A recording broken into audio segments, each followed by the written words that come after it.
Hi friends, அனைவருக்கும் வணக்கம்.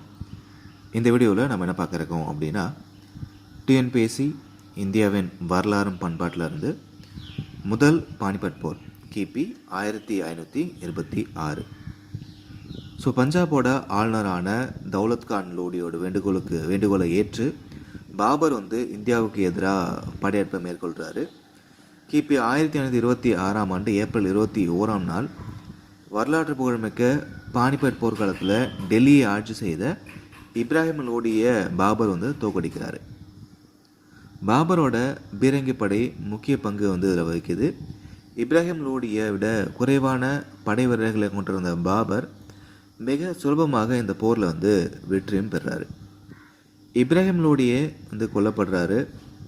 டெல்லி சுல்தானிய ஆட்சிக்கு ஒரு முடிவும் வருது. முகலாய பேரரசருக்கான அடித்தளத்தை பாபர் இந்தியாவில் உருவாக்குறாரு.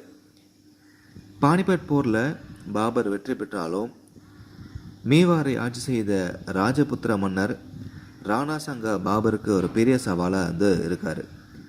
கிபி 1527 ஆண்டு கான்வா போர்க்களத்தில் பாபர் அரும்பாடுபட்டு ராணா சங்காவை வெற்றி பெறுறாரு.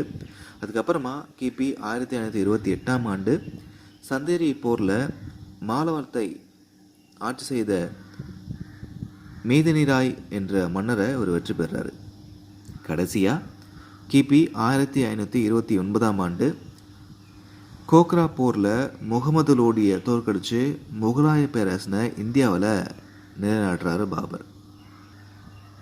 ஸோ இவரோட பேரரசு பார்த்திங்க அப்படின்னா கிழக்கு பீகார் முதல் மேற்கே பஞ்சாப், காபூல், காந்த்கார் மற்றும் பதக்ஷான் வரை பரவி இருந்துச்சு.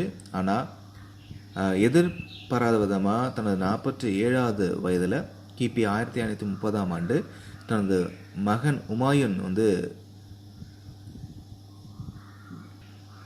உமாயூனை வாரிசாக அறிவிச்சிட்டு அதுக்கப்புறமா உடல்நலம் சரியில்லாமல் அவர் காலமாயிடுறாரு.